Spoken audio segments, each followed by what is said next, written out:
relacionar dos cosas más, ¿sí? Es el interior exterior de la membrana o retículo endoplasmático de la célula y su gradiente es de 10.000 veces más. Esos me faltan dos características de este canal. ¿Que son canales lentos? ¿El de sodio?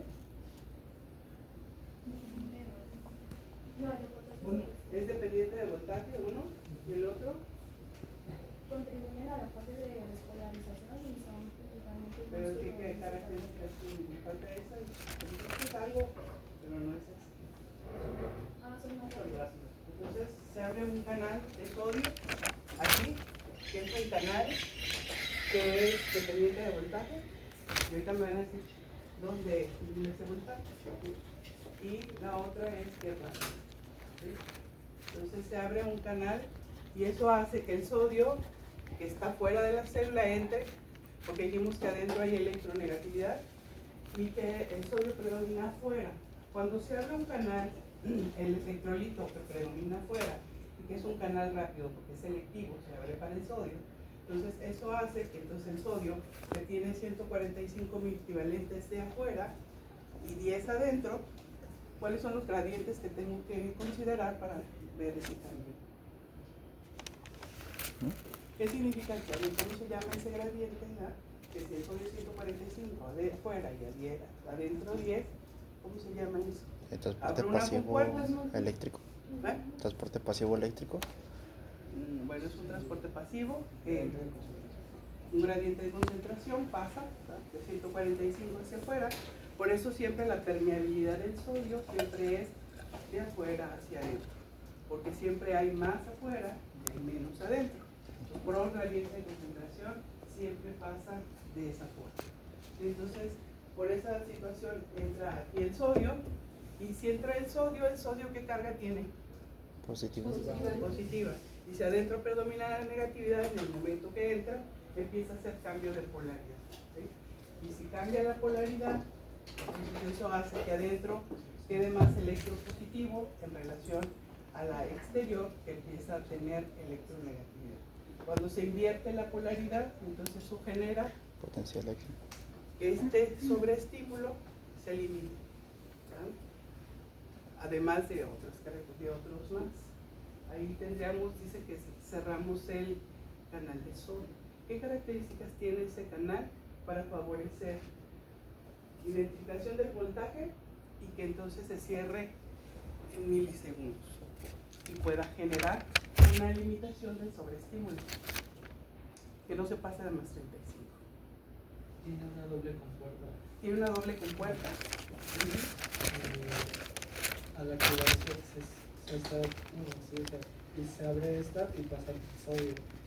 Y dentro de unos milisegundos se cierra la compuerta de abajo y ya no deja que pase más iones. Entonces, tiene una doble compuerta. También por los sensores de voltaje que tiene, uno a esa parte me parece. Ajá. ¿Dónde lo tiene ubicado?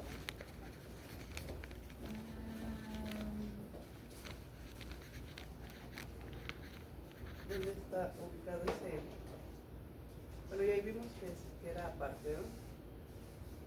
Ahorita les voy a mostrar ese sensor donde vamos a identificar que debe positivizarse 15 a 30 milivolts para que entonces pueda generar apertura. ¿Verdad? Entonces miren, ahí está la membrana, aquí vemos el sodio, ¿verdad? Ahí se abre el canal, eso genera que el sodio pueda ingresar, haga electropositividad y electronegatividad al exterior. ¿Verdad? Este mismo estímulo, como dice su compañera, vean aquí es el mismo estímulo que activó canales de sodio y es el mismo que también activa canales de potasio. Nada más que el de potasio no se abre al mismo tiempo porque es un canal de qué característica. Es más lento y se Más activa lento. a partir del mismo. Y es dependiente de voltaje. ¿Sí? Entonces, nada más porque es más lento, el mismo estímulo, si se fijan, inicia a abrirlos, pero este se abre rápido y hace la despolarización, este se abre después y viene a intervenir en la repolarización, ¿sí? Porque es más lento. Entonces, eso hace que empiece, si sale adentro, dijimos que se quedó el sodio, que es positivo, ¿verdad? Y eso cargó hacia el interior cargas positivas. Al momento que se abre el canal de sodio, el de sodio que ¿cuál es su permeabilidad selectiva? 0.0 ¿Vale? 0.05, ¿no? Algo así. ¿Pero de dónde a dónde va? De afuera hacia adentro. De afuera hacia adentro, el potasio. Ah, no, el potasio no. El potasio tiene una permeabilidad de 1 y va de adentro hacia afuera. Va Sale de muy adentro fácil. hacia afuera porque adentro tengo 140 y afuera tengo 4. ¿Sí? Entonces eso hace que pueda salir. Ujú. ¿Cómo está acá? ¿Cuáles son las cargas del potasio? Cuando pones ahí potasio, arriba, ¿qué valencia tiene? Es positivo. Y si estoy sacando el potasio, entonces, ¿qué hago con la polaridad? Se hace negativo. ¿Qué se hace? ¿Qué pasa? Negativo. ¿Eh? ¿Se hace negativo? ¿Dónde? ¿El interior o el exterior celular? Estoy sacando potasio, que es positivo, lo saco hacia el exterior, ¿y eso qué me genera? ¿En el interior? En el interior, entonces, si estoy sacando cargas positivas, entonces empiezo a dejar mayor electronegatividad al interior y estoy sumando esas cargas positivas hacia afuera y me queda electropositividad. ¿Sí? Nada más, y eso hace que entonces esta espiga caiga con esta apertura de potasio, porque el potasio es positivo y lo estoy sacando. ¿Sí? Entonces, prácticamente, si yo veo por cargas, adentro me queda positivo porque tengo sodio y afuera me queda bueno, ahí es sodio y luego después el potasio sale y me queda entonces cambio de polaridad por el exterior positivo y el interior negativo, aunque el sodio esté adentro. ¿Sí? Nomás que ellas están invertidas. ¿Qué me falta? Porque entonces aquí vean cómo cae esto a la salida del potasio, incluso hago despolarización, post-despolarización y post-hiperpolarización. Ujú. Y eso está dado por la salida del potasio. Entonces, repolarización ya vimos que es la salida, que es la post-despolarización. Un pequeño bajo. ¿Vale? Es un bajón de energía que tiene la célula. Energía. Acuérdense que está saliendo el potasio. ¿Qué características tiene el canal de potasio que hace que pase de repolarización a post-despolarización y luego a post-hiperpolarización? Negativo. ¿Mm? Negatividad. Cada vez va a ser más negativo porque estoy sacando más potasio, ¿no? ¿Qué características tiene? Ya ha mencionado su compañero que el de sodio tiene dos compuertos. ¿Sí? ¿Qué características tiene? ¿Por qué tengo que pasar de repolarización a post-despolarización y luego a post-hiperpolarización? Que cada vez me está diciendo que estoy haciendo mayor negatividad. ¿Sí? Y eso generaría que la célula funcione. Mayor negatividad. Mal. Ahí ya entra la bomba a sodio-potasio para volver a poner todo normal. Sí, pero ¿por qué cae a esos niveles? Por abajo incluso del potencial de membrana. Porque me está diciendo cada vez que estoy sacando más potasio se está haciendo más electronegativo el interior. En esas condiciones la célula puede funcionar. Ah, no, por el ¿No? tiempo de latencia, ¿no? Tiene que esperar El unos periodo de segundos. latencia, bueno, aquí todavía no llegamos otra vez al potencial de membrana, porque estamos en post-despolarización e post-hiperpolarización. ¿Qué características tiene ese canal que me permite hacer esto?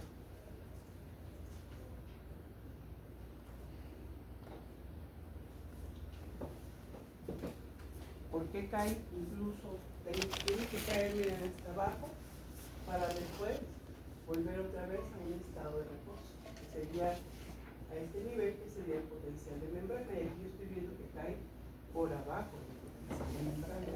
¿Por qué? Pues es que, bueno, ya viste que tienden como a equilibrarse, tanto afuera como adentro. Y Pero eso me ayuda a hacerlo el canal. Ajá. Entonces, ¿qué características tiene ese canal que permite esto? ¿Por qué tiene que caer tan abajo para limitar el intercambio? Es por el revestimiento del filtro que tiene dentro del canal, que deshidrata las moléculas de potasio. No.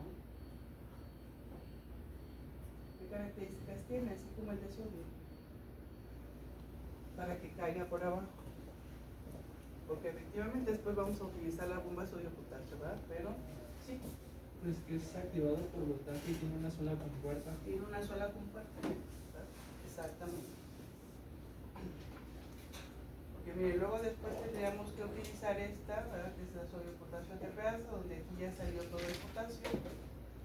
Se limitó, porque tiene que por tener solo una compuerta. ¿De qué tipo de compuerta? El de sodio tiene compuerta de apertura y de cierre. ¿Y este?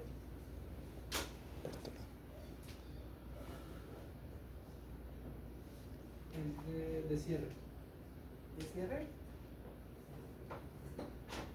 No es de apertura porque está por dentro de la, Debe dejar pasar. por dentro de la célula. Exactamente. Entonces, de apertura. Vean, este es el canal del de sodio.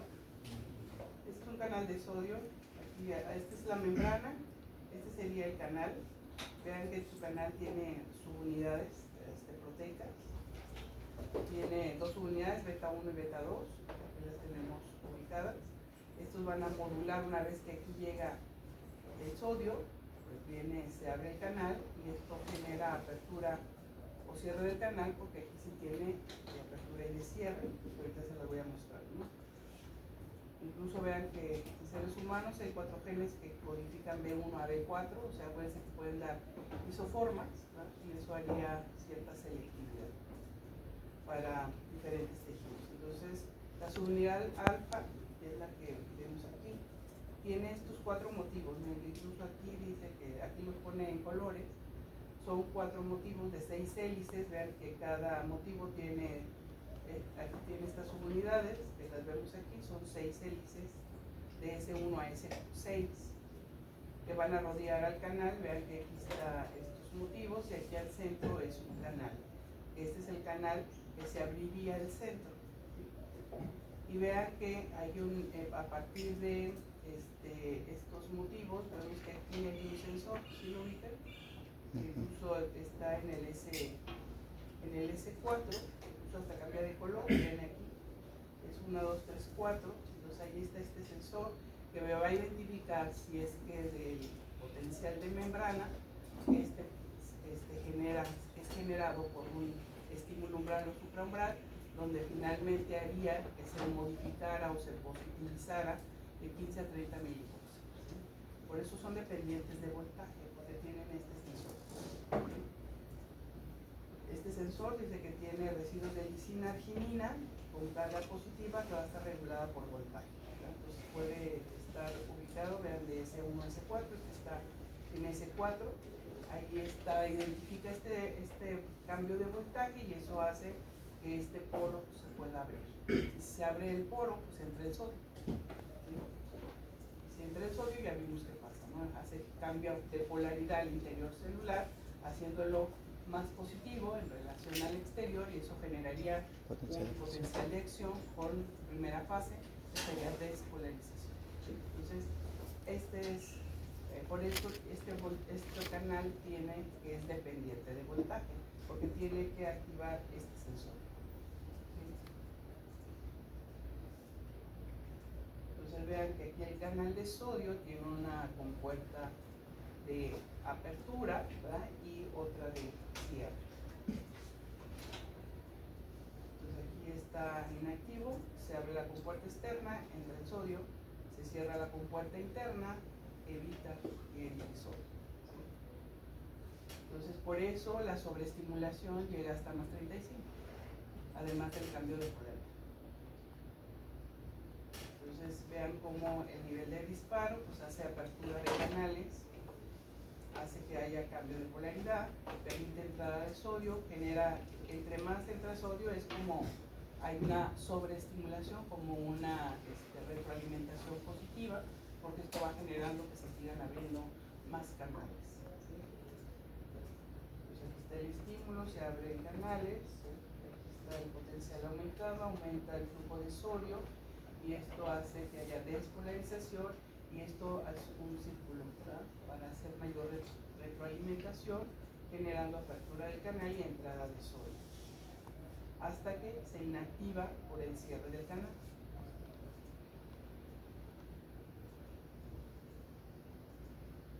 Bueno, aquí nada más esto generaría hasta aquí, ¿verdad? Con la sobreestimulación. Viene la repolarización, que ya mencionamos, que está dado por el cierre del canal de sodio, pero también por la apertura del canal de potasio. Le dijimos que es lento, ¿sí? Y que también es dependiente de voltaje. Entonces empieza a sacar, su permeabilidad es selectiva al potasio, porque se abre el canal de potasio y eso hace que entonces la permeabilidad, ¿a dónde va a ir? De potasio de adentro hacia afuera. De adentro hacia afuera. ¿Verdad? Entonces, porque de donde hay más a donde hay menos. Entonces su permeabilidad siempre va a ser, cuando hablemos de permeabilidad de los iones, siempre tendremos que ubicar en condiciones de reposo dónde predomina, para entonces saber cuando se abre el canal hacia dónde tiene que ir. ¿Sí? Y eso se llama permeabilidad selectiva.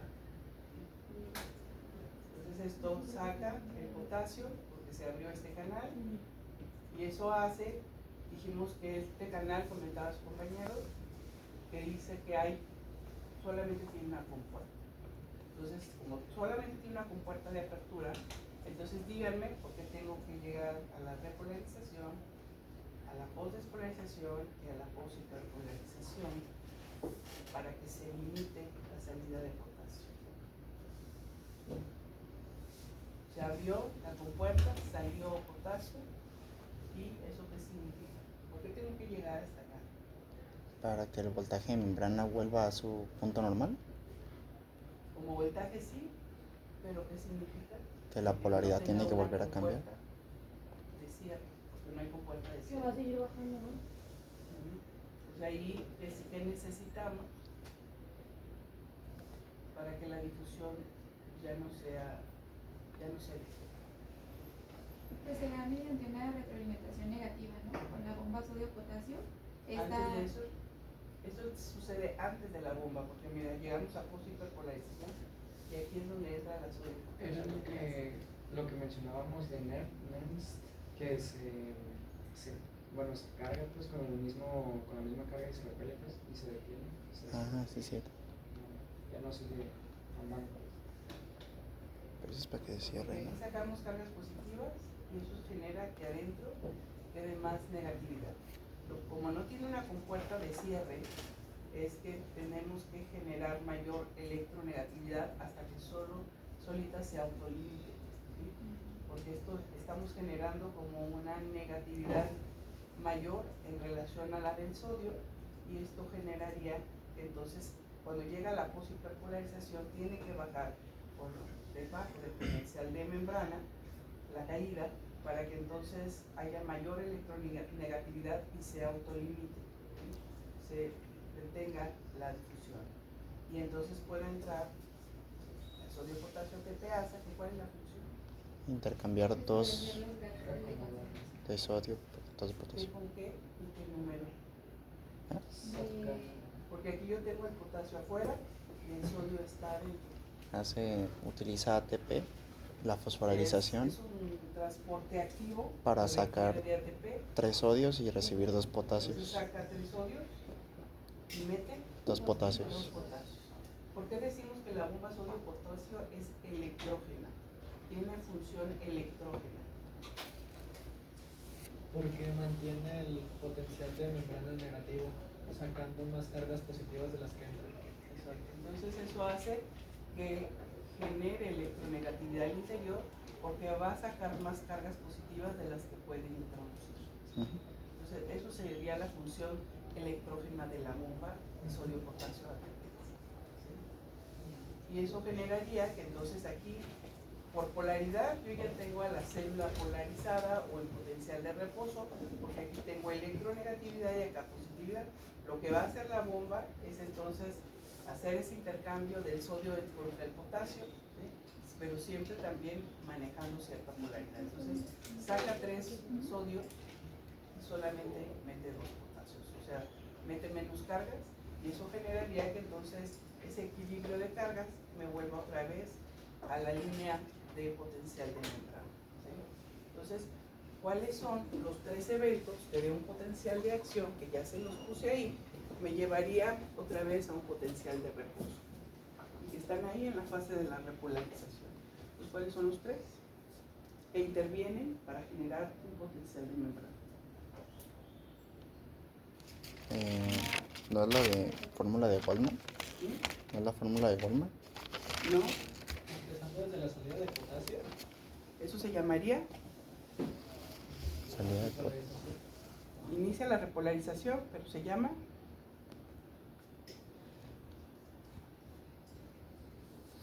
porque incluso su libro ahí les menciona, es esta y es esta. Son tres. Ajá. La permeabilidad selectiva. Es permeabilidad selectiva al al potasio. De sodio y la bomba sodio-potasio. Bomba sodio-potasio ATPasa. ¿El sodio hacia dónde va? Porque dijiste permeabilidad selectiva al potasio y luego ¿cuál otro? Difusión del sodio. ¿Hacia dónde? Hacia afuera. Hacia adentro, ¿no? Uh-huh. Y entraría el potasio. bueno, ahí primero es permeabilidad selectiva, que es la primera fase, donde está saliendo el potasio. Eso hace que haya cambio de polaridad. Ese es el primer momento o el primer requisito para que entonces empecemos a hacer que la célula llegue otra vez al potencial de membrana. ¿La otra cuál es? La hiperpolarización. ¿Hacia dónde? Hacia el sodio, hacia el interior. El sodio tiene que estar en el interior. El sodio debe estar en el interior cuando hace repolarización. ¿Hacia dónde tiene que estar? Hacia el exterior. Porque incluso cuando vamos a iniciar repolarización, el sodio está dentro. ¿Sí? Aunque dice que son pequeñas cantidades. ¿Sí? Y luego, ¿qué más? Y la bomba. La bomba sodio-potasio ATPasa. Sí. Que finalmente esto generaría que dentro se quedara la electronegatividad, fuera la electropositividad, donde perdí el sodio predominando afuera y el potasio predominando adentro. ¿Sí? Entonces eso generaría estos factores que determinan el potencial de membrana: permeabilidad selectiva al potasio, difusión disminuida de sodio al exterior, porque hay pequeños canales de fuga, ¿sí? Y eso genera que el sodio se pueda salir un poco y todavía genere mayor electronegatividad. Y la bomba sodio-potasio ATPasa, que finalmente es el que me intercambiaría los iones para volver a estar en un potencial de membrana. Y esto hace la diferencia de electronegatividad al interior y electropositividad al exterior. ¿Sí? Entonces, no se les olviden estos. De un potencial de membrana generaríamos un potencial de reposo gracias a estos tres factores. ¿Sí? Que sería, voy a poner de nuevo la imagen, ¿sí? Estos tres. Aquí estaría apertura de canal de potasio, es lo que al abrirse esto, pues también se abren unos de fuga que aquí no están ubicados, pero bueno, son de fuga de sodio, y finalmente sodio-potasio ATPasa, para que volvamos a llegar a un potencial de membrana. Bien, este es el canal de potasio, que es más sencillo y que solamente tiene un motivo y que tiene 6 subunidades. Que vean que incluso en el motivo 4 es donde tiene el canal el sensor de voltaje, ¿sí? Y eso también está dado por encima de quinina, pero aquí solamente hay una compuerta de apertura. Cuando entra aquí lo identifica el sensor, el estímulo de 15 a 30 milivolts, y eso hace que se abra el canal al centro. Entonces esto genera apertura del compuesto. Vean, aquí nada más tiene la compuerta de apertura. Incluso el potasio es más difícil en relación al sodio, sale mayor cantidad y finalmente tiene un lento retorno al estado de cerrado de los canales, porque como no tiene compuerta de cierre, entonces tendríamos que favorecer hasta datos de hiperpolarización para que entonces se limite la difusión hacia afuera. Entonces dice que se limita el nivel de cierre, y bueno, finalmente viene la activación de la bomba sodio-potasio ATPasa para generar su función electrógena, haciendo que salgan más cargas positivas, por eso saca 3 sodios, y metiendo menos cargas positivas, por eso solamente mete 2 potasios. Entonces, ¿hasta aquí alguna duda? ¿no? ¿Qué es el periodo refractario? Un leve periodo de tiempo que necesita la célula para poder realizar otro potencial de acción. Si yo doy estímulos mediante el periodo de refractario, ¿voy a tener respuesta? No. No. ¿Cuántas fases tiene o cómo clasifico el periodo refractario? Absoluto y relativo. Absoluto y relativo. ¿Qué significa ser absoluto? Que por más que llegues a sobreestimular, no va a reaccionar. ¿Y eso está dado por? Por el potencial de acción, por el pico que llega. Sí, ¿algo más? Porque los canales de sodio se abren y pues después se inactivan, entonces ya no puede realizar este potencial. Para poder generar potencia necesito ver apertura y si ya están abiertos. ¿No? Por más estímulo que yo ponga, no va a dar respuesta porque ya están abiertos. ¿No? Entonces, efectivamente tenemos periodo refractario, ¿va? Como dice, ¿va? La célula es incapaz de disparar un segundo potencial de acción porque está en función. ¿Sí? Entonces, el absoluto me dice que es, como ustedes comentan, que es cuando todavía están abiertos los canales y pues por más estímulos ya están abiertos, ya no puedo abrir más. ¿Sí? Y el relativo es el periodo refractario relativo, donde necesitas sobrepasar el estímulo primario para poder hacer otra vez entonces el quiere impulso. decir que si yo pongo en este periodo refractario relativo un estímulo umbral, la célula me va a responder. Umbral no, necesitas No, supra. Supraumbral, ¿verdad? Entonces un estímulo mayor al umbral para que dé respuesta.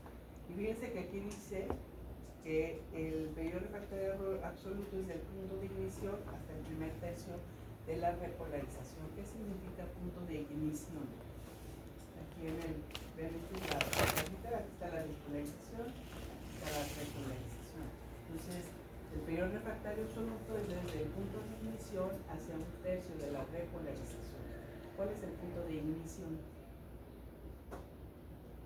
Desde el umbral, o sea, desde que hay el estímulo. Tú dices que es aquí, En el momento que empieza a bajar, ustedes dicen que es aquí, nivel de disparo. no, Punto desde de arriba, ignición. desde que realiza el disparo y empieza a retroalimentarse en forma negativa. Pero este sí es el de ignición o sería aquí.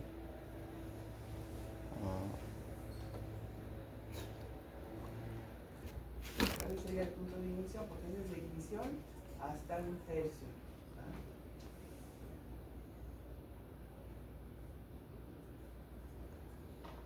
¿Sí es? Yo digo que sería hacia arriba, ¿no? Tú dices que es a partir de aquí. Porque ahí ya no, o sea, como estamos hablando del periodo absoluto, ya no puede, como ya está, pues hasta todo. Bueno, el punto de ignición efectivamente es el nivel de disparo, porque a partir de ahí se abren todos los canales, ¿sí? Y eso generaría que si yo doy un estímulo por aquí, hasta aquí, como todavía siguen abriéndose y aquí estoy empezando a cerrar los canales, tengo que tener cerrado cierto porcentaje, aunque escrito todos los libros nos dicen que es el primer tercio, pero si ustedes ven las imágenes siempre se va hasta el segundo tercio, ¿eh? Porque incluso también se dice que deben estar cerrados entre el 60 y 70% de los canales, ¿no? Para que entonces a partir de ahí pueda generar un nuevo potencial de acción. Que algunas células en el periodo refractario relativo dice que si yo doy un estímulo mayor al umbral, puedo generar apertura de canal y a partir de ahí generar un nuevo potencial de acción. ¿Sí? Entonces, a partir de aquí, si yo doy un estímulo mayor, de aquí puedo jalar un nuevo potencial. ¿Sí queda claro? ¿Y esto qué me puede generar? Si yo sumo aquí un nuevo potencial y luego si le vuelvo a dar un estímulo mayor, puedo sumar otro. ¿Y eso qué me puede llevar? Una sobreexcitación de la célula. Una sobreexcitación, que vamos a verlo, por ejemplo, en el músculo y en el nervio, se llama, ¿cómo se llama? Sinapsis. Esa hiperestimulación, ¿se llama? Sí. Que yo creo que en el músculo muchos lo han sentido, quienes van allá a correr, ¿no? Están en el gimnasio. ¿Se llama? ¿Los caramelos? Ajá, y eso se llama, porque eso sucede por una hiperestimulación, donde yo estoy estimulando estoy dando un estímulo mayor con una frecuencia mayor, y eso yo puedo generar una hiperestimulación y eso darme una contracción sostenida en el músculo, ¿vale? Y eso es lo que me hace que haya una, si es una contracción sostenida, se llama tetanización. Y eso hace que se paren y a producir dolor. Así que lo veremos. Eso me puede generar el que yo sume estímulos sobre el que yo refractario.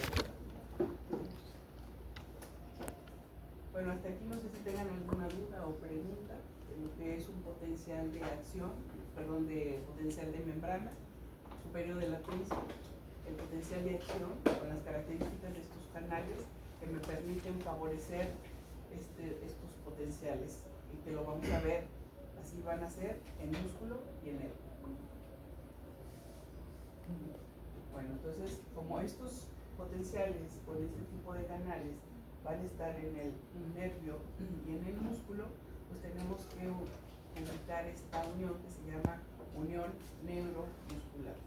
Es la conexión de una neurona sobre músculo periférico. Entonces, eso se llama unión neuromuscular, ¿verdad? Vean que un nervio que desciende por la médula, en la parte anterior, decimos qué tipo de nervio es, eso ya lo vieron ustedes en morfo.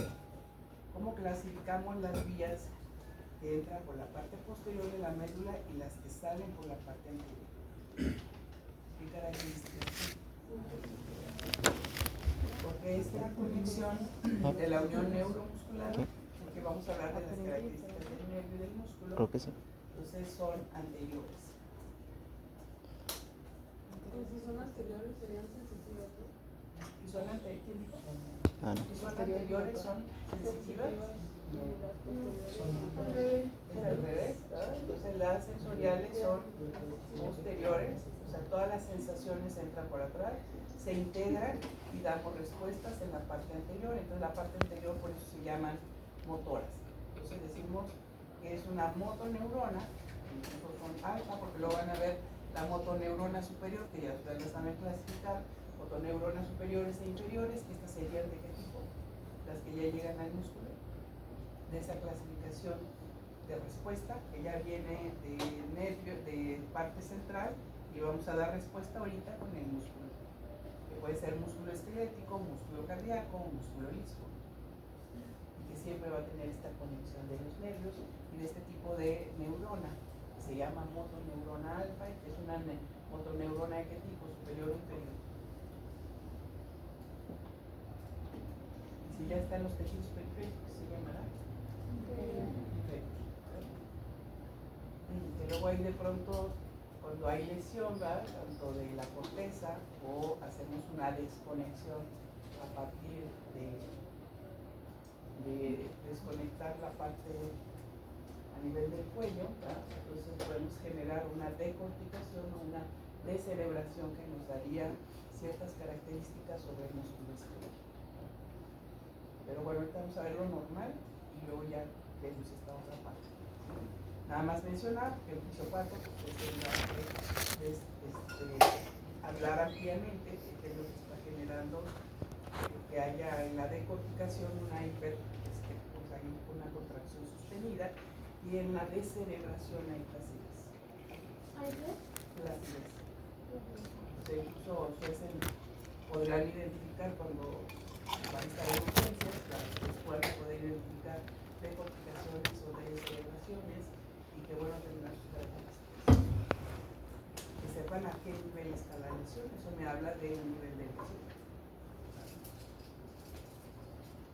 Y bueno, es un neurotransmisor porque aquí vamos a ver que hay diferentes tipos de conexión entre células y ellas son, en este caso sería una conexión de una sinapsis química. Pero acuérdense que dijimos que todos los estímulos externos se convierten en eléctricos, nada más que ya este estímulo que viene por aquí es eléctrico, pero a la hora que se conecta con el músculo genera un neurotransmisor y por eso se llama sinapsis química, ¿verdad? No porque el estímulo sea químico, es eléctrico. Entonces, no sé si queda claro.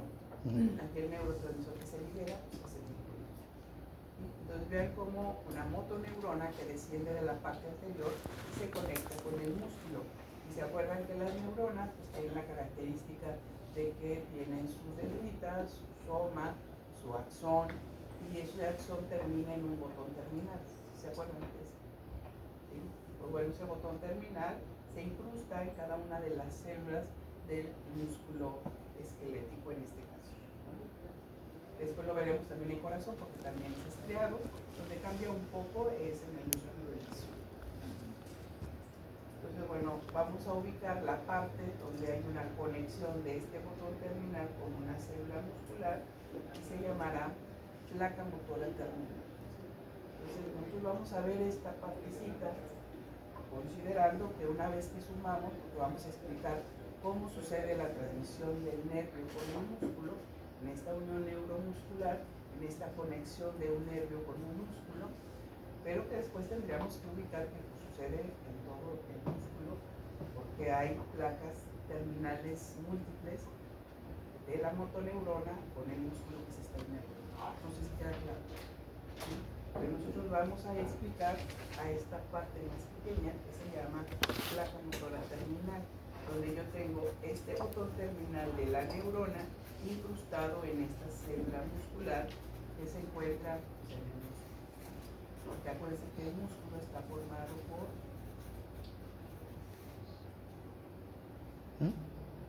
¿cómo vamos del músculo hasta que llegamos a la célula? Fascículos, ¿no? Fascículos, con cable. Células musculares y células musculares pues tienen las fibras. Y ahorita se las muestro. Entonces, vean incluso como lo que mencionábamos, ¿verdad? Aquí en el botón terminal que es de la neurona, ¿qué organelos 20 predominan? Mitocondrias. Mitocondrias, porque requerimos de bastante producción de energía. Y aquí que hay Bien, muchas gracias. vesículas que se forman del aparato de Golgi, se liberan del aparato de Golgi y que tienen Y no, digo, de la trabajo es el edificio. Ajá. una sustancia de secreción, ¿verdad? Ah, ok. Ajá. Que bueno, esto es lo que vemos en el botón terminal, en el sombra. Perfecto. Entonces, aquí en la célula muscular, que vemos también. Perfecto, ahorita estoy aquí contigo. Y gracias. Gracias. No. También, ¿verdad? Mitocondrias. ¿Y esto qué sería? Filamentos. O sea, tiene todos los orgánulos, pero los que más predominan son estos. ¿Este cuál sería? Por la función de la célula. No son los tuyos estas dos. ¿Sí? Que sería parte del. Citoesqueleto. No. El retículo sarcoplámico. sarcoplámico, que sería liso. O retículo endoplasmático liso, nomás que aquí está mal desarrollado. No lo vamos a ver igual como lo vimos en la célula redonda. Entonces los voy a mostrar. Entonces, esta conexión de unión neuromuscular, les digo, la vamos a ver en músculo esquelético, músculo cardíaco y músculo liso. ¿Sí? Entonces, en el músculo esquelético vamos a iniciar músculo esquelético y después solamente vamos a hacer diferencias entre músculo cardíaco y liso, porque hay muchas cosas que son similares, ¿sí? Habrá sus diferencias, pero bueno, vamos a ir ubicando. Entonces empezamos con músculo esquelético, esa conexión de esa motoneurona con el músculo esquelético, que si nosotros nos vemos al espejo, pues prácticamente estamos borrados del músculo. Y el de este músculo es un músculo estriado o músculo esquelético, ¿sí? Donde vemos que la gran masa muscular es del 40%. Estos siempre van a estar unidos a hueso, miren. Estos son los músculos, ¿verdad? Está hueso, y siempre van a estar unidos por un tendón, ¿verdad? Y se hace a los lados en las articulaciones, porque estos una vez que movemos músculo, pues movemos hueso, y gracias a eso pues generamos todos estos movimientos que nosotros tenemos el día a día, ¿no? Entonces inician y terminan con tendones, vean aquí, debe terminar en la siguiente inserción en una articulación cercana, ¿verdad? Y bueno, tiene control voluntario, el músculo esquelético nosotros lo movemos a voluntad. Entonces mediado por estimulación del sistema nervioso central, que sería un estímulo eléctrico, ¿sí? Pues es que es cruzadas, que vean que se vean perfectamente. Muchos se van al bistec, ¿verdad? Van viendo ahí cuando lo están cortando, se van viendo esas fibras, bueno, el músculo esquelético así es. No sé si trabajaron con cadáver, si ustedes vieron ahí esas fibras, ¿verdad? Estas que vemos aquí del músculo esquelético, que son estrías bien ubicadas, ¿verdad? De forma objetiva, no necesitan ponerlas al microscopio. Entonces son bien desarrolladas, carecen de conexiones. ¿Qué significa que carezcan de conexiones anatómicas y funcionales entre fibras musculares individuales? Porque acuérdense que vamos a conectar un botón terminal con una célula muscular. Entonces, ¿qué significa que no tenga o que carezca de uniones anatómicas? Porque dijimos que incluso la característica es que vean, ¿por qué no tiene una conexión anatómica? Esta es su conexión del botón terminal con el músculo esquelético. Y dijimos que era una sinapsis química. ¿Qué significa ser una sinapsis química? ¿Se requiere de qué? Que se libere un neurotransmisor de aquí hasta esta hendidura, que se llama hendidura sináptica, que es un espacio que hay entre el botón terminal y la célula muscular, y que vean que esta es una cierta característica de la superficie, porque prácticamente está incrustada ahí el botón terminal. Entonces, esta dice que no tiene conexión anatómica. Vamos a ver que las conexiones es otro tipo de sinapsis, como en la sinapsis eléctrica, donde en lugar de que se libere un neurotransmisor, tenemos los canales uno casi encima del otro, y que en el momento de que se estimulan, entonces se abren ambos canales de una célula y otra, y solamente pasan iones. No necesito que haya un neurotransmisor. Entonces, eso sería una conexión funcional. Esta necesita de un neurotransmisor sobre la hendidura para que el neurotransmisor me abra otro canal en la célula muscular o en la célula postsináptica, posterior a la hendidura sináptica. No sé si queda claro. Entonces, por eso dice que carece de conexiones anatómicas. Y vean cómo este es el músculo, ¿verdad? De aquí sacamos fascículos, el músculo está conformado de fascículos, que son grupos de células musculares, y este fascículo a su vez de células musculares. Que si se fijan, ¿cuáles son las características de este tipo de célula? ¿Es una célula de qué tipo? ¿Cuáles serían las características de esta célula que está en músculo esquelético, que lo vamos a ver como característica del músculo estriado? Vean ahí qué característica le ven diferente a la célula redonda. ¿Es una célula qué? ¿Es una célula qué? A ver, ¿es especializado? bueno, es especializada en contracción, esa es la función del músculo, y nervio de transmisión. Pero entonces, ¿qué características tiene? Pues veanla, ¿se parece a una célula redonda? No, entonces, ¿qué es? Son células alargadas y mononucleares. Entonces, son fibrilares o alargadas, ¿sí? ¿Y tiene qué dijiste? Binucleadas. Mononucleares. Mononucleares. Si son mononucleares, significa que hay un núcleo. ¿Sí? Lo veo mucho. Este núcleo, este otro núcleo. Digo, multinucleares. Son multinucleares, es una de las excepciones donde vemos múltiples núcleos en una célula. Y aquí no estamos viendo un pedacito. Entonces, el fascículo está formado por estas células musculares, y las células musculares a su vez por miofibrillas que las otras células no tenían. Entonces son miofibrillas que son proteínas contráctiles. Y vean que el tendón, bueno, el músculo esquelético está forrado por un tejido conjuntivo que se llama epinicio, ¿verdad? Que estos fascículos están también envueltos por el perimicio, y cada célula muscular está envuelta en un endomisio. Entonces, estas células alargadas, que pueden incluso medir hasta 25 centímetros, y que tienen un diámetro de 8 a 10 micras de diámetro, son multinucleadas, tenemos núcleo, y tienen esta acto adicional, que son estas miofibrillas, que son filamentos compactos. Entonces tenemos filamentos de miosina y filamentos de actina. Y si ustedes ven el número, pues los filamentos de actina son mayores en relación a los de miosina, porque miosina se dice que es más gruesa en relación a la actina. Pues las miofibrillas, ¿cómo se clasifican? Las miofibrillas. Porque lo demás vamos a ver que hay mitocondrias que incluso están más avanzadas, más desarrolladas, o el reticulo plásmico liso, que también está muy desarrollado. Pero las miofibrillas, ¿de qué están constituidas? Ya dijimos que es miosina y actina. ¿Y qué más tienen estas miofibrillas? ¿Qué tipo de proteínas las están constituyendo para hacer esta función? También tienen tropomiosina, ¿no? Ajá, y eso sería parte de cuál, de la miosina o de la actina. De la actina. ¿Viste troponina? Troponina.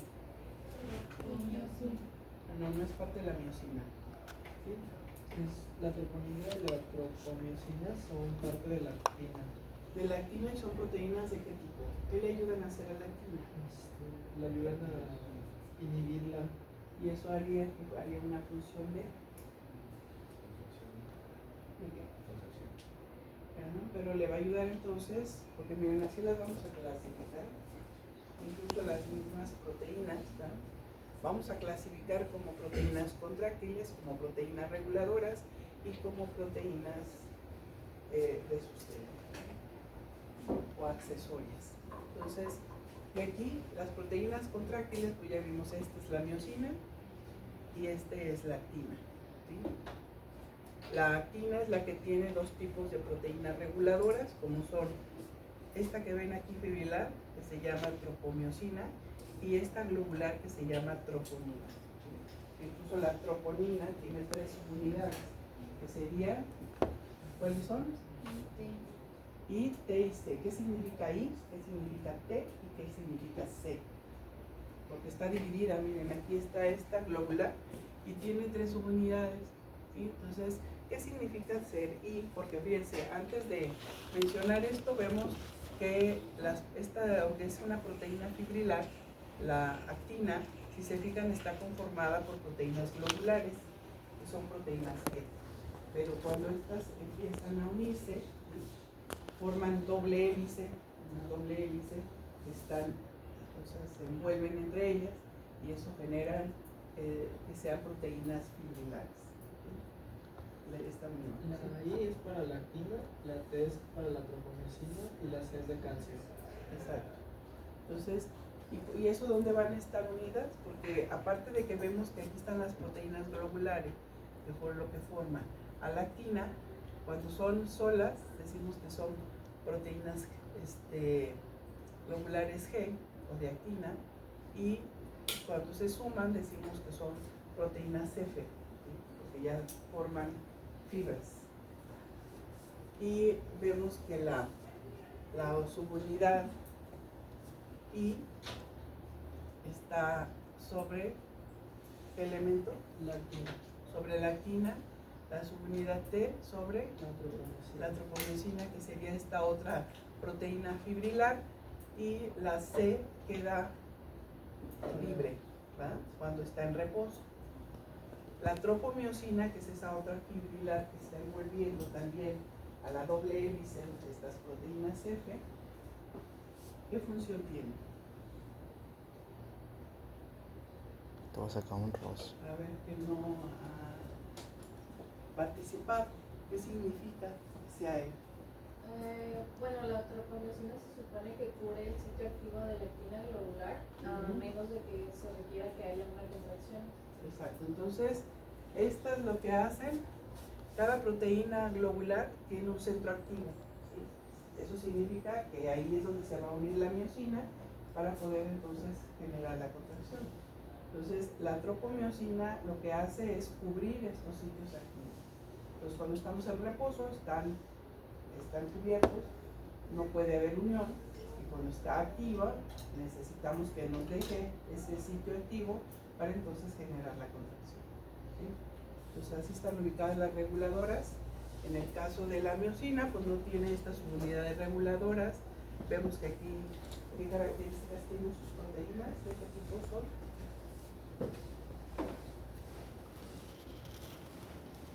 son estas proteínas de la miosina.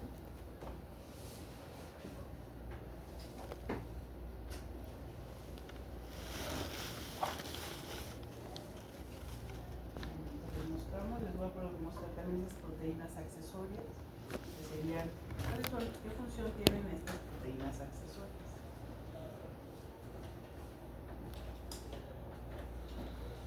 Que actualmente he tomado como más auge, que incluso si llegan a disfuncionar algunas de ellas, nos van a dar patologías que ustedes tendrán que diagnosticar. Que sí se dan. Son de soporte. Son los que nos dan el soporte, son como todas esas células que nos ayudan a mantener todos los elementos de las proteínas, en este caso contráctiles, que harían la función de contracción, que se mantengan en condiciones de función. Entonces, vean que es la titina. ¿Me ayudas a leer lo que es la titina? Proteína.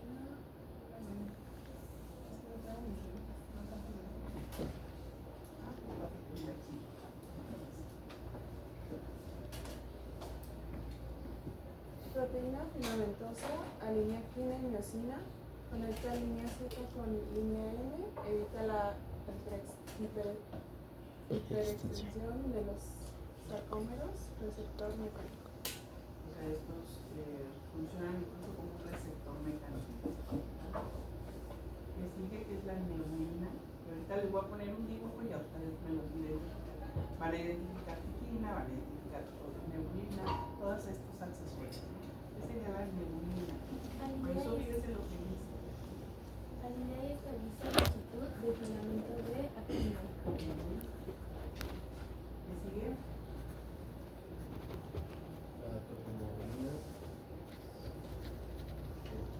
Ahí es extremo de filamento.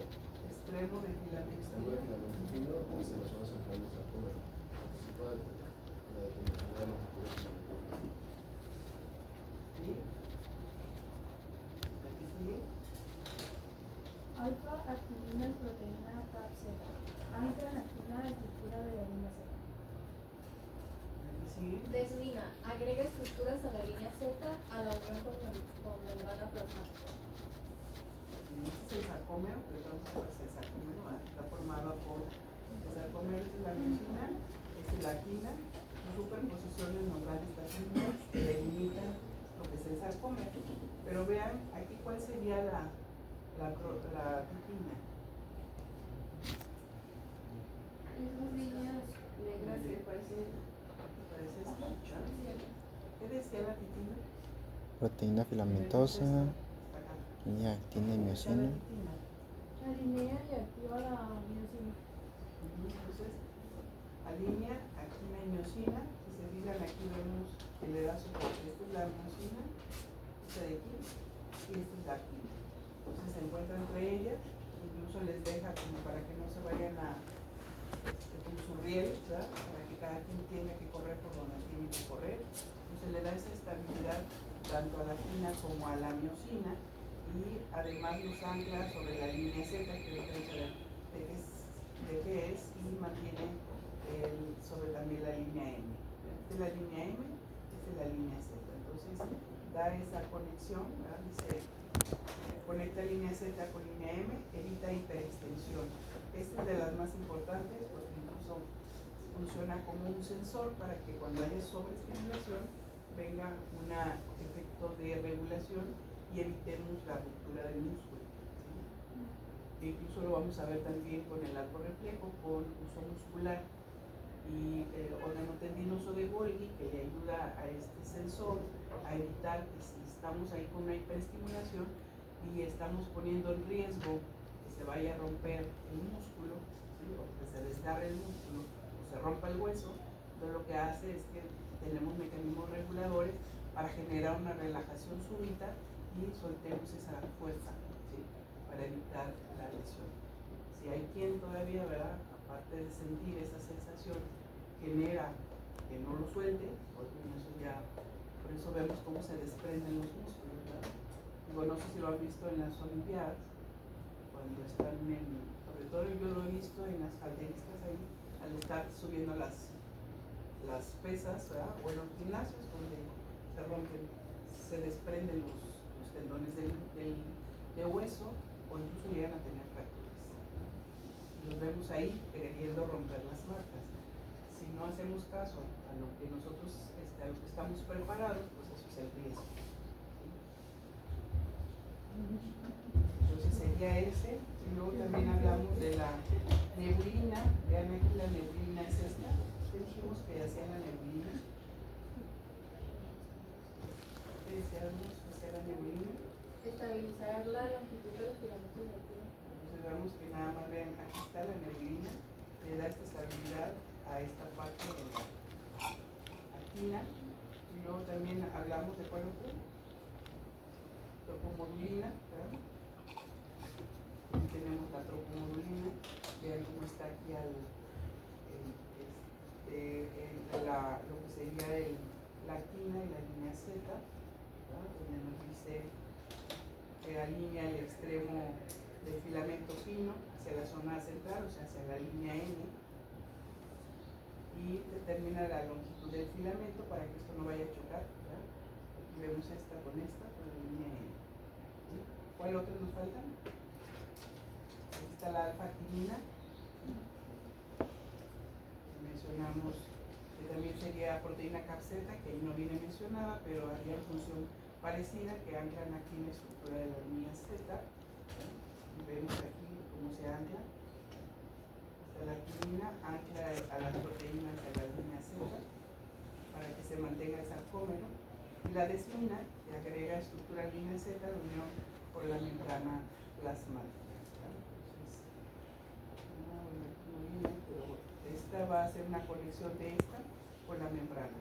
Pero ahorita la vamos a ver en la cita. Entonces, no sé si queda claro lo que hacen las accesorias. Hay otras que se llaman distrofinas y lamininas. Esta lo que van a hacer es que van a anclar a este sarcómero a la membrana. ¿Sí? En el caso de la distrofina, va a conectar las membranas de los sarcómeros, o sea, la línea Z, por la parte interna de la membrana celular. ¿Sí? Y las lamininas lo que van a hacer es como conectar esa parte de las desminas al interior con la parte externa en la membrana para que queden bien fijas sobre la membrana celular. No sé si han puesto ahí algunas conexiones donde arriba incluso pongan un tornillo, ¿verdad? Como los tornillos que están ahí, y eso generaría que entonces todos los sarcómeros queden bien fijos a las membranas celulares. ¿Sí? Incluso si lesionamos esto, nos darían todas las distrofias musculares. Si no tenemos conectados los sarcómeros a las membranas, no vamos a ver esas funciones secundarias. Y eso nos daría distrofias musculares, distrofias de Duchenne, todas esas distrofias musculares que generarían, entonces no se diera la contracción, y eso haría, ustedes tendrían que pensar que hay una lesión sobre este tipo de células de proteínas accesorias. Pues para que vayan viendo de dónde incluso se generan las enfermedades, ¿no? Estamos fundamentando que a partir de ahí surgen. Y bueno, estas las pueden ver ahí en Gano.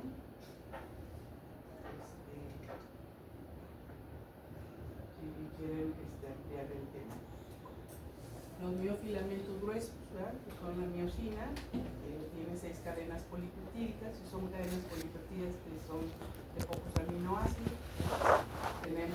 Son 2 cadenas pesadas grandes que están sobre la cola, que serían estas, y 4 cadenas ligeras que están en la cabeza, porque incluso tiene como doble cabeza, ¿verdad? Se la ven aquí.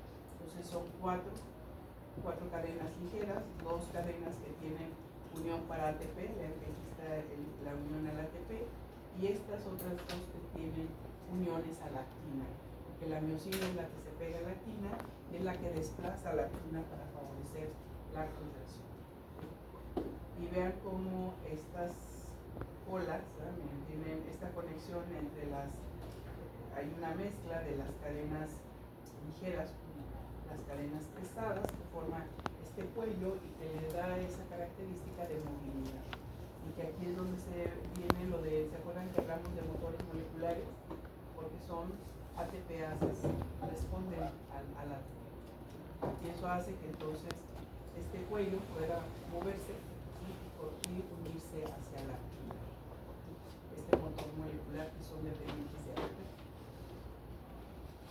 Entonces miren ver cómo está la actina, que ya mencionamos que son proteínas globulares, que son proteínas G o que son actinas F, que tienen al centro, tienen un sitio de unión y que cuando están polimerizadas o adheridas forman las proteínas, las bandas F. La tropomiosina sería esta. Dijimos que el objetivo es que esta proteína tubular cubra los sitios activos. Y la troponina, que es esta globular, vemos que la que está unida a la tropomiosina, pues es la subunidad T, la I está sobre las actinas G y la C está libre. Pero ¿por qué la I? No tendría que ser proteína G o proteína. ¿Por qué se llama I? Esta subunidad. ¿Qué relación tiene la I con esta proteína globular que es G, que cuando ya está polimerizada o adherida es F? Pues ¿por qué es subunidad I? Que sí tiene que ver con una característica que le da este tipo de proteína. ¿Por qué I? ¿Por qué subunidad I?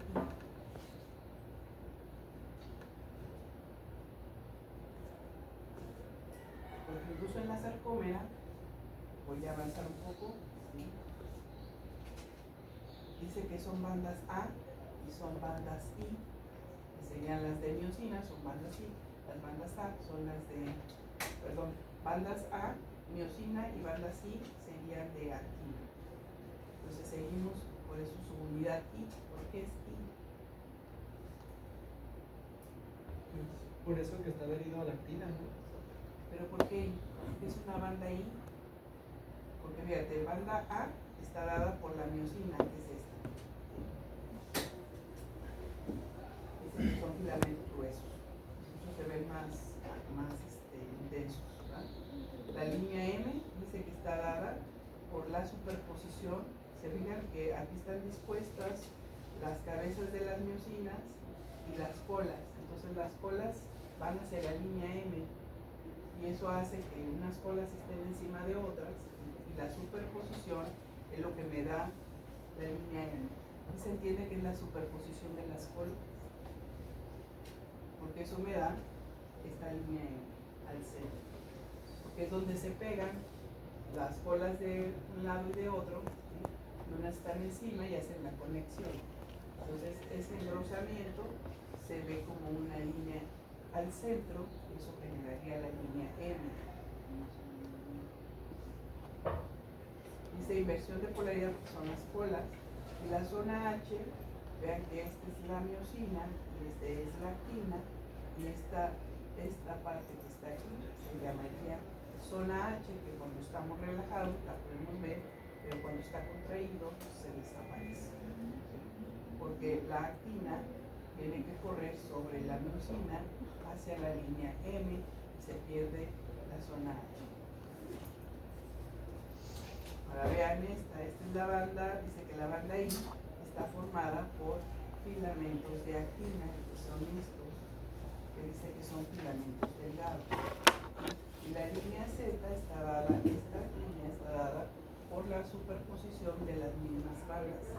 De las bandas, acuérdense que las bandas F pues, tienen además proteínas reguladoras sobre ellas, y entre ellas pues, tenemos también las proteínas accesorias.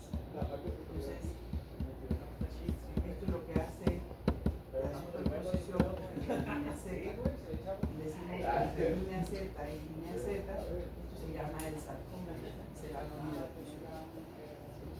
Entonces, ¿por qué I? ¿Por qué A? Las bandas de miosina. ¿Y por qué I? Las bandas de actina.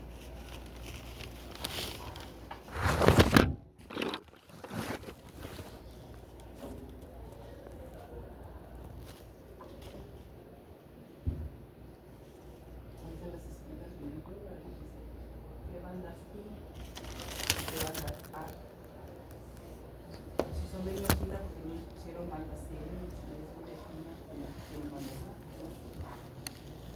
pusieron bandas A la miosina y bandas I a la actina. ¿Por qué? ¿Qué características físicas tienen que les da esa característica de banda A y banda I? La banda A proviene del anisotrópico que refracta la luz y la I es isotrópico que no altera la luz. ¿Qué dijiste? ¿Isotrópico que tiene? Y que no altera la luz. Polarizada. Las bandas A son anisotrópicas porque son más gruesas y evitan el paso de la luz, ¿verdad? Por eso dice que refractan. Y las bandas I, ¿verdad?, son más delgadas y esas sí permiten el paso. Entonces, por eso se llaman bandas I, bandas A, y por eso la tropomiosina tiene su comunidad I. Eso es con el objetivo de que la puedan asociar, que no se les olvide, porque ya no entienden que están. Entonces, si queda clara cómo forma esa curva, ¿qué necesito para que entonces se genere una contracción muscular? Ya ubicando todos tus elementos, tanto del nervio como del músculo, el tipo de células, las miofibrilias que son adicionales, ya identificamos todos los elementos anatómico-funcionales. Ahora sí, díganme cómo se genera, cuáles serían las bases generales para generar una contracción muscular. Esa conexión entre el nervio y el músculo. ¿Qué ocupa? Un potencial de acción. Un potencial de acción que viene de dónde? Pues del nervio. ¿De qué tipo de nervio dijimos? Porque aquí, acuérdense que aquí vamos a ubicar, siempre vamos a tener que identificar que el nervio primero necesita identificar un estímulo e integrar la respuesta. Ahorita vamos a empezar a partir de la respuesta y luego le vamos a agregar ¿sí? Que tenemos que explicar los dos nervios respectivos que son excitables y que porque después vamos a partir de ellos los muchos de las funciones celulares. Entonces, ahora estamos ubicando una motoneurona con una ocupamos potencial de acción, que si ya se acuerdan ustedes, lo acabamos de mencionar, cuáles son las bases del potencial de acción del nervio, porque necesitamos que el nervio nos genere un potencial de acción. ¿Ah? ¿Para qué? ¿Se acuerdan así las bases como las vimos? ¿Cuáles son las bases del potencial de acción? Para que regrese No, para que nos genere un potencial de acción, esta neurona dice que debe de viajar un potencial de acción por el nervio motor.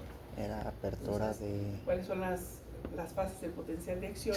Que tiene que viajar desde el soma de la neurona hasta el motor terminal. O sea, apertura de canales de potasio.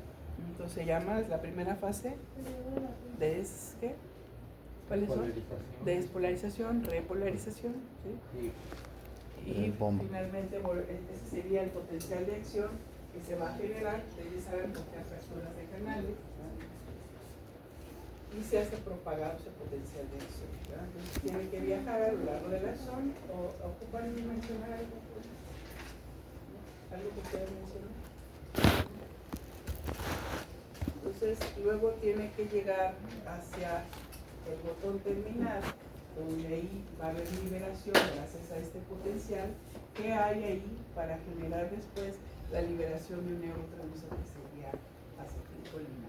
Una vez que viaja de todo el axón, el potencial de acción, y llega al botón terminal, ¿qué activa en el botón terminal para que entonces se venga luego la liberación de la acetilcolina? ¿Qué hay ahí en el botón terminal? Hay vesículas, pero ¿quiénes van a hacer que esas vesículas se puedan fusionar? Porque se acuerdan que ya vimos el transporte vesicular y estas se tienen que fusionar con la membrana del botón terminal para liberar la acetilcolina. Pero ¿quién lo activa? El de Golgi. ¿Cuál es el canal que se activa primero? No. Acuérdense que viene por va viajando este potencial, porque acuérdense que ya mencionamos que en el momento de cambio de polaridad vamos haciendo un estímulo generalizado sobre toda la membrana, en este caso del axón, y del axón llega al botón terminal. En el botón terminal, ¿qué tengo que estimular este potencial? Porque es voltaje, ¿sí? Es un voltaje de un estímulo umbral o supraumbral que va a encontrar ahí en el botón terminal para que entonces me desencadene la exocitosis. ¿Qué necesito? Que llegue a esa vesícula para que ésta se pueda fusionar. Porque acuérdense que están esas proteínas que se llaman proteínas SNARE, que son todo un grupo de proteínas que ahí van a entrelazar esto que les digo que necesitan para que entonces la vesícula se pueda fusionar. Entonces, ¿qué ocupamos? ¿No tiene que ver con los canales de ligando que necesitan un neurotransmisor? ¿Canales de qué? De ligando. Pero ¿qué ocupamos? Un neurotransmisor para abrir la compuerta. Pero antes, o sea, para que se libere el neurotransmisor, ¿qué me va a hacer? ¿Qué necesito en el botón terminal? Cuando viene ahí el potencial que se active, para que entonces yo desencadene toda esta transporte vesicular, que en este caso necesito que sea una exocitosis, para que esa vesícula que ya tiene almacenado el neurotransmisor se pueda fusionar y liberarlo al individuo. Yo pongo en esa parte del botón terminal. Un receptor. No necesariamente un receptor, porque ya incluso viene el potencial, pero sí hay algo ahí en la membrana No que son es el, los canales de calcio. son canales de calcio. En el botón terminal voy a tener canales de calcio que se van a activar con este potencial. ¿Sí? Entonces va a pasar calcio del espacio extracelular al espacio intracelular, se van a unir a las proteínas SNARE, y cuando entra y se fusiona el calcio sobre estas proteínas, entonces eso va a favorecer que se fusione la vesícula y pueda liberarse por exocitosis el neurotransmisor. ¿Sí? Entonces se va a abrir ese canal, ahorita se los muestro. Ese canal. Y este neurotransmisor que se liberó de esa vesícula por exocitosis va a unirse. Pero esto que se lo están imaginando, el botón terminal, la hendidura, salió a la hendidura sináptica, es la acetilcolina. Entonces ahora se tiene que unir a los receptores de la célula muscular. Que dice que son receptores de acetilcolina, que se llaman. ¿Cuáles son los receptores? Nicotínico. ¿Cuáles son las características de ese receptor nicotínico? Porque dijimos que tenía que leer estas uniones. ¿Qué características tiene el receptor nicotínico? Es un canal que con la unión de acetilcolina se abre y permite el paso de sodio. Exacto, entonces es una proteína integral que tiene subunidades y que esta acetilcolina se pega a ese receptor y inmediatamente se abre un canal al centro. ¿Sí? Entonces, efectivamente, eso va a generar que entonces entre, en este caso, va a entrar sodio para generar un potencial de acción, ahora sí en la célula muscular. ¿Sí? Entonces, eso va a activar todos los mecanismos al interior de la célula muscular para que suceda una contracción. ¿Sí? Aquí ustedes también van a hacer diagnósticos. Si esta función de acetilcolina con el receptor no funciona, les van a dar, si este no se pega y no activa toda la maquinaria al interior de las células musculares, les dará enfermedades del tipo de la miastenia gravis. ¿Sí? ¿Alguien ha escuchado lo que es la miastenia? No hay contracción de nada de ninguno de los músculos, incluso ni siquiera pueden abrir los ojos. ¿Sí? Entonces van a ver relajación de todos los músculos y porque no hay contracción. Y son los que nos mantienen el tono muscular. Si ahorita ustedes tocan el músculo, tienen cierto tono. Si ustedes no están dormidos, alguien mide el tono, está reducido. Entonces, ahorita hay un tono porque nos mantiene en cierta contracción para favorecer respuestas y generamos estímulos mayores por contracciones cuando estamos ya hacemos movimientos más de